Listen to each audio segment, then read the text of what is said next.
Security exchange commission of Pakistan की जानिब से CDC बिल्डिंग में बरोज़ मंगल एक प्रेस कॉन्फ्रेंस का एहतमाम किया गया, जिसमें SECP के चेयरमैन आकिफ सईद के साथ साथ आमिर खान, वसीम खान, फलक सुमरो ने मीडिया नुमाइंदगान से अपने खिताब में इंश्योरेंस सेक्टर में इस्लाहात के लिए 2 रोज़ा बैनुल-अक़वामी कॉन्फ्रेंस के इनेकाद का ऐलान किया, जिससे इंश्योरेंस सेक्टर की कारकर्दगी को मज़ीद बेहतर बनाया जा सकेगा। So we will focusing on the financial stability and risk based supervision. यहाँ पे हमारे 2 एरियाज़ हैं, एक है इंटरनेशनल फाइनेंशियल रिपोर्टिंग स्टैंडर्ड की इम्प्लीमेंटेशन जो ऑलरेडी नोटिफाई हो सकी है, और इसके बाद risk based capital regime for the insurance sector and risk based surveillance and risk based inspection. These are our key priorities areas for and then is innovation, digitalisation, access to data. जैसे मैंने कहा कि किसी भी economy जहाँ पे बहुत बड़ा प्रोटेक्शन गैप है, एक बड़ा एरिया डाटा है and technical side, so we will facilitate innovation. Already हमने रेगुलेटरी सैंड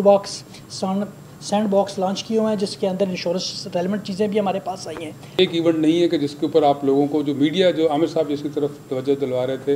वो जितना ज़्यादा इसकी आगाही की जाएगी उतना बेहतर होगा। उसके लिए बहुत ज़रूरी है आपका, यहाँ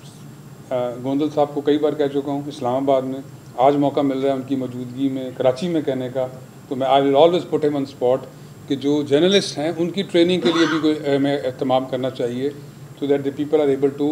एक अंडरस्टैंड कि जी इंश्योरेंस और तकाफुल में क्या फ़र्क है, कन्वेंशनल उसमें, फिर टर्म में और इवेंट बेस में क्या है, हेल्थ में किस तरह चीज़ें हो सकती हैं। सो जो हमारी ये इंश्योरेंस कॉन्फ्रेंस है, बेसिकली जैसे आप सबको पता है कि इंश्योरेंस एक बहुत ही इंपॉर्टेंट सब्जेक्ट है इन द कॉन्टेक्स्ट ऑफ कि भाई ये हर बंदे को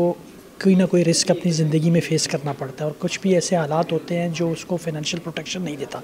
तो इंश्योरेंस ऐसी ज़रूरत है, माशी ज़रूरत है, माशरती ज़रूरत है हर बंदे की।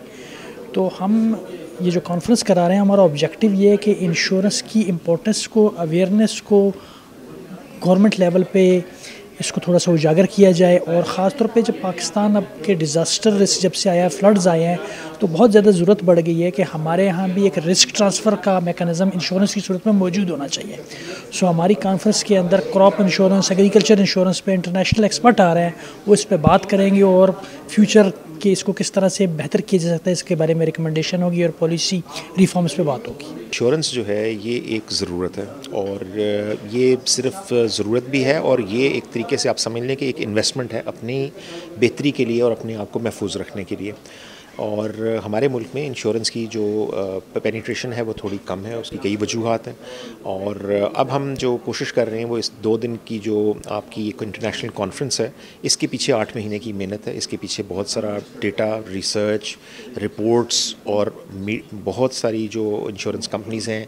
और जो दूसरे रेगुलेटर्स हैं पूरी दुनिया में, उनके साथ मशावरत, उनके साथ मिल के एक लाया अमल बनाना था अगले 5 साल के लिए कि कैसे इंश्योरेंस सेक्टर को जो है वो तरवीज दी जा सकती है और कैसे इसको आम आवाम तक इस मैसेज को पहुंचाया जा सकता है। जो एक्चुअरीज है बेसिकली वो क्या करता है कि फाइनेंशियल रिस्क असेस करता है लॉन्ग टर्म में, और मोस्ट केसेस में जैसे एक्चुअरीज इंश्योरेंस इंडस्ट्रीज़ में काम करते हैं, पेंशन्स में काम करते हैं, इन्वेस्टमेंट मार्केट्स में काम करते हैं और बैंकिंग में काम करते हैं। उनका काम ये होता है कि अपने पास से अपनी फाइनेंशियल मॉडल्स को यूज़ करते हुए, अपनी स्टेटिस्टिक्स और डेटा को यूज़ करते हुए लॉन्ग टर्म प्रोजेक्शंस करते हैं और उससे असेस करता है कि कंपनीज़ की स्टेबिलिटी कैसी जा रही है, प्रोग्राम्स की स्टेबिलिटी और जो प्रोडक्ट्स है उनकी स्टेबिलिटी कैसे जा रही है, और पॉलिसी होल्डर को कितना बेनिफिट दिया जाता है।